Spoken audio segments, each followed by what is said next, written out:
Entonces presta atención. Imagina por un momento que eres uno de los jugadores más talentosos del planeta, en la cúspide de tu carrera, con el mundo a tus pies. De repente, aparece una propuesta que cambiaría no solo tu vida, sino la historia del fútbol para siempre. 150 millones de euros. Una cantidad absurda para 2009, que te convertiría en el jugador más caro de la historia. Pero la rechazas.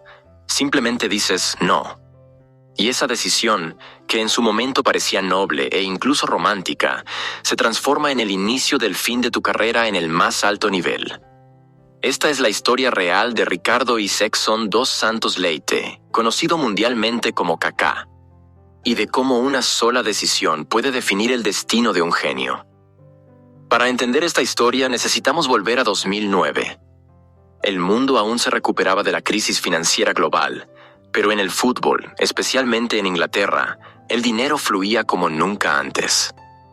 El Manchester City acababa de ser comprado por el Sheikh Mansour, y los petrodólares estaban transformando un club de media tabla en una potencia mundial. Tenían un plan ambicioso: reunir a los mejores jugadores del mundo, independientemente del precio. Y en lo alto de la lista estaba Kaká, que en aquel momento era simplemente incuestionable como uno de los 3 mejores jugadores del planeta, junto a Messi y Cristiano Ronaldo. El brasileño estaba en el Milan desde 2003 y había conquistado absolutamente todo lo que un jugador puede soñar. Balón de Oro en 2007, Champions League, Mundial de Clubes, títulos nacionales y el reconocimiento unánime como el último número 10 clásico del fútbol mundial.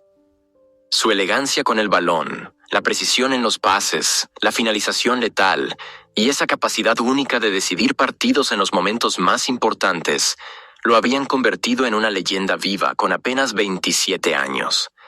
Pero algo estaba cambiando en el Milan. La era dorada llegaba a su fin. Las figuras estaban envejeciendo y el club comenzaba a mostrar signos del declive que se confirmaría en los años siguientes. Fue en este escenario que el Manchester City hizo una propuesta que sacudió las estructuras del fútbol mundial. 150 millones de euros de transferencia para el Milan, más un salario estratosférico para Kaká que lo convertiría en el jugador mejor pagado de la historia. Para tener una noción del impacto, esa cantidad era casi el doble de lo que el Real Madrid pagaría por Cristiano Ronaldo apenas unos meses después. Era dinero suficiente para comprar equipos enteros.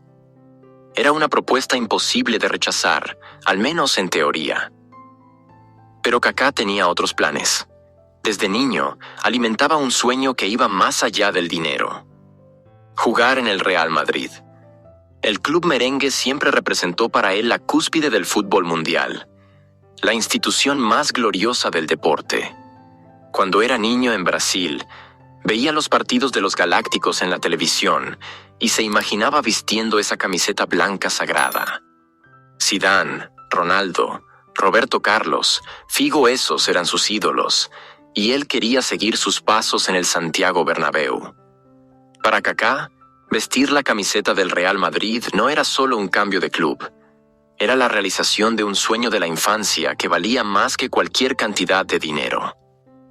La decisión conmocionó al mundo del fútbol.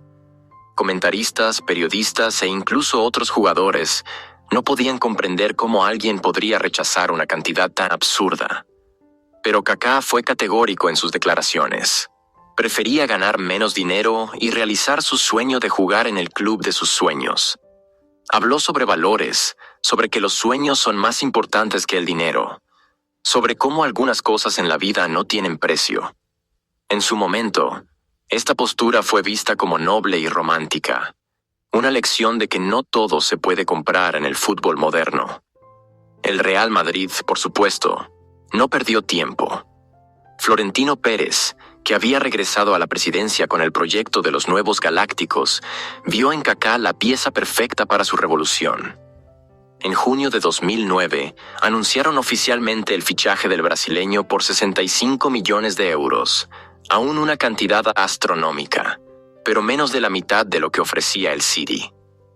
La presentación fue grandiosa, como manda la tradición madridista. 80.000 personas llenaron el Santiago Bernabéu solo para ver a Kaká vestir por primera vez la camiseta blanca. Lloró de emoción, habló sobre sueños realizados y prometió darlo todo por el club de sus sueños. Lo que nadie esperaba era que ese sueño se transformaría rápidamente en pesadilla. Desde los primeros entrenamientos, algo no estaba bien. Kaká llegó al Madrid ya cargando algunas lesiones mal curadas de los últimos tiempos en el Milan, especialmente problemas en la rodilla y en el pubis que se volverían crónicos. Pero lo más grave era que el fútbol estaba cambiando rápidamente, y el estilo de juego del brasileño comenzaba a volverse obsoleto. El fútbol se volvía más físico, más intenso, más táctico. El espacio para un número 10 clásico, que necesitaba libertad para crear, se reducía cada vez más. Mourinho llegó al Real Madrid en 2010 e inmediatamente identificó el problema. Su fútbol estaba basado en intensidad, presión alta y transiciones rápidas. Kaká, con sus problemas físicos y su estilo más pausado, simplemente no encajaba en ese sistema.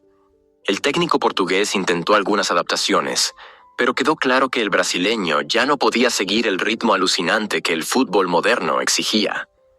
Las lesiones se volvieron constantes, y cada regreso era más difícil que el anterior. Lo que hacía todo más doloroso era ver cómo otros jugadores que llegaron al Madrid en la misma época prosperaban. Cristiano Ronaldo, que costó solo 15 millones más que Kaká, se transformó en la mayor leyenda de la historia del club. Benzema encontró su lugar en el sistema y se convirtió en pieza fundamental. Xabi Alonso aportó la experiencia y calidad técnica que le faltaba al mediocampo. Mientras tanto, Kaká veía cada vez más partidos desde el banquillo cuando no estaba en el departamento médico. Los números cuentan la historia cruel de esta decadencia. En la primera temporada, aún logró marcar 8 goles en 25 partidos, números modestos para sus estándares, pero aceptables considerando la adaptación. Pero a partir de la segunda temporada, con Mourinho al mando, su participación se desplomó. Llegó a estar meses sin jugar, perdido entre lesiones, falta de ritmo y un sistema táctico que no favorecía sus características. El genio que una vez fue considerado mejor que Messi y rivalizaba con Cristiano Ronaldo se había transformado en un jugador común, más luchando por una oportunidad.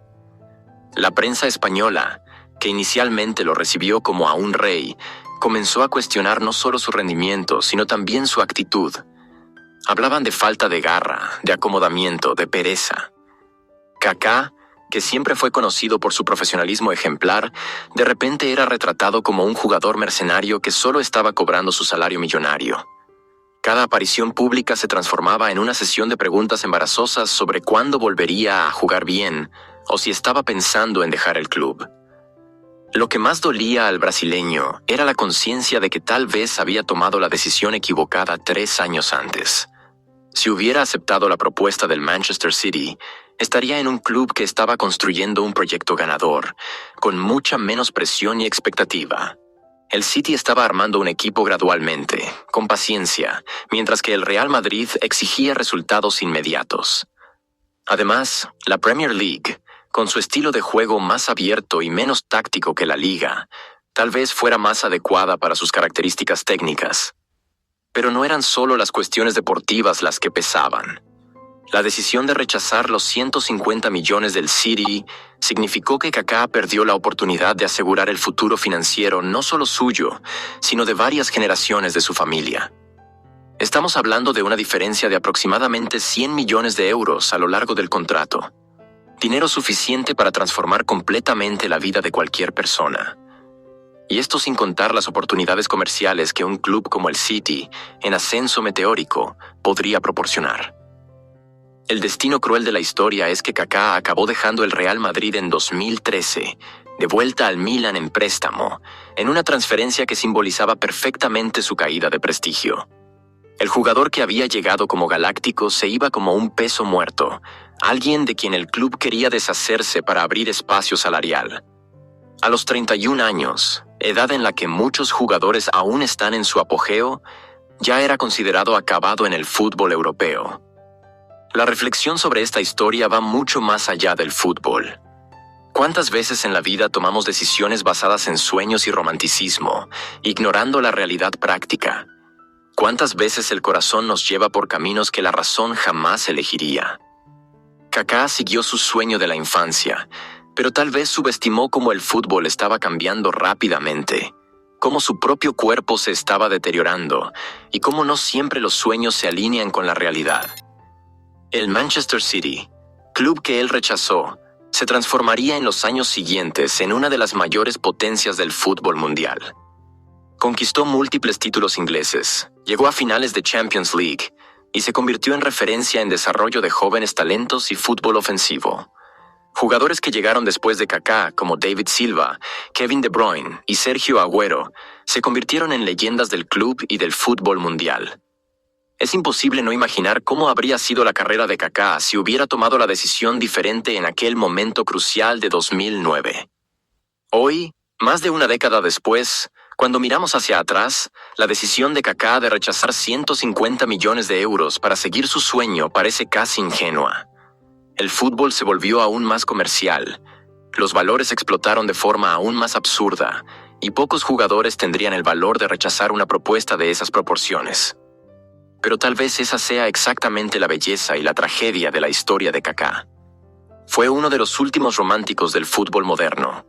Alguien que aún creía que los sueños valen más que el dinero, incluso cuando esa elección le costó su carrera en el más alto nivel.